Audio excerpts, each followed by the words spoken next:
പ്രകാശ് ബാരയിൻ്റെ അന്വേഷണം നീട്ടാനോ അല്ലെങ്കിൽ പുനർവിചാരണ നടത്തി പ്രോസസ്സ് ദീർഘിപ്പിക്കാനോ അല്ലെങ്കിൽ ജഡ്ജിയെ മാറ്റണമെന്ന ആവശ്യം ഉന്നയിച്ച് വീണ്ടും കോടതിയിൽ പോകാനോ അതിജീവിതയ്ക്ക് ഉദ്ദേശമില്ല എന്ന് വ്യക്തമാക്കിയിട്ടും എന്തിനാണ് നമ്മൾ ആ കാര്യത്തിൽ വീണ്ടും വീണ്ടും ചർച്ച തുടരുന്നത്? അതാണ് എനിക്ക് മനസ്സിലാവാത്തത്. പെട്ടെന്ന് ചില മാധ്യമങ്ങളിൽ നിന്ന് പുനർവിചാരണ എന്നൊക്കെയുള്ള കാര്യങ്ങൾ വരുന്നു, അതിനുവേണ്ടിയാണ് ഇവിടെ എല്ലാവരും വാദിക്കുന്നത് എന്ന് പറയുന്നു. പക്ഷെ അതൊന്നും ആ ഒരു സ്ക്രിപ്റ്റിലൂടെ നമുക്ക് പോകേണ്ട ആവശ്യമില്ല. അതിനെ അർഹിക്കുന്ന അവജ്ഞയോടെ തള്ളിക്കളയാണ് വേണ്ടത്.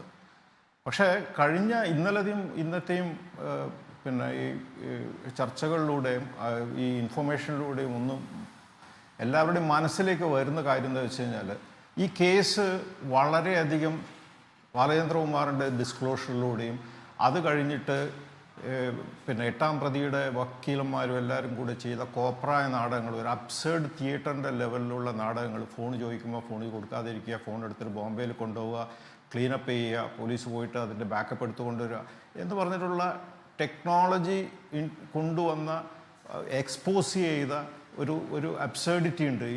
ഇത് അത് വീണ്ടും വേറൊരു ലെവലിലേക്ക്, അതിനേക്കാളും താഴെയുള്ള ലെവലിലേക്ക് ഇന്നലെ പോയി. അപ്പോൾ ഇന്നോട് കൂടിയിട്ട് അത് സംഭവിച്ചു എന്നുള്ളതാണ്.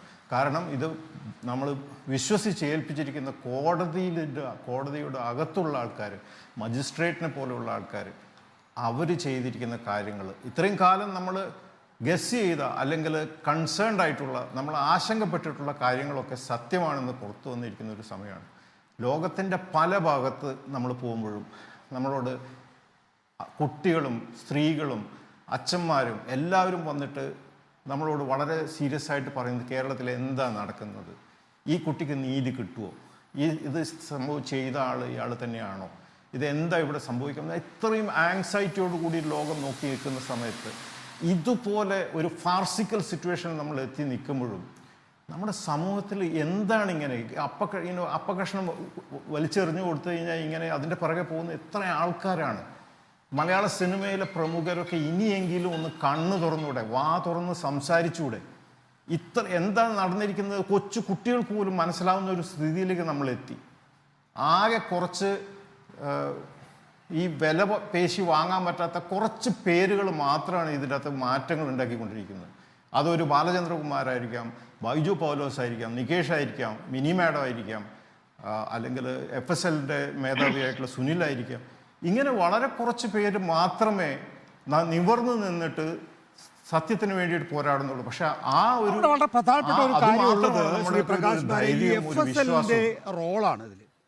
നോക്കൂ, FSLലെ സുനിലിനെ കുറിച്ച് അല്ലെങ്കിൽ അതിന് ശേഷമുള്ള ദിവ്യ മാഡത്തിനെ കുറിച്ചും ഒക്കെ തന്നെ നമ്മൾ കേട്ടിട്ടുള്ളത്, അല്ലെങ്കിൽ അവരുടെയൊക്കെ ഒരു ഉറച്ച നിലപാടും മാത്രമല്ല, ഒരു ഫോറൻസിക് പരിശോധനയ്ക്ക് ഏറെ റോൾ വഹിക്കാൻ കഴിഞ്ഞിട്ടുള്ള ഒരു കേസ് കൂടിയാണിത്, അല്ലേ? അതെ, എന്നോടാണോ? FSLും അതേപോലെ ടെക്നോളജിയും ഇതിൽ ചെയ്തിരിക്കുന്ന ടെക്നോളജി ബാക്കി ആൾക്കാർ മുഴുവൻ വിറ്റ് പോകുമ്പോഴും കാര്യങ്ങൾ തലകുത്തി നിർത്തുമ്പോഴും ഒക്കെ ഒരു തിളങ്ങുന്ന വാള് പോലെ വന്നിട്ട് ഇവ കള്ളങ്ങളെയൊക്കെ വെട്ടി നിരത്തിയിട്ട് സത്യമേവ ഫോറൻസിക് പരിശോധനാ ഫലം മറച്ചു പിടിക്കാൻ ശ്രമിക്കുന്നു എന്ന് കാണുമ്പോൾ അത് വെളിച്ചത്ത് കൊണ്ടുവരാനുള്ള വ്യക്തിപരമായിട്ട് ഇടപെടലൊക്കെ ഉണ്ടായിട്ടുണ്ട്.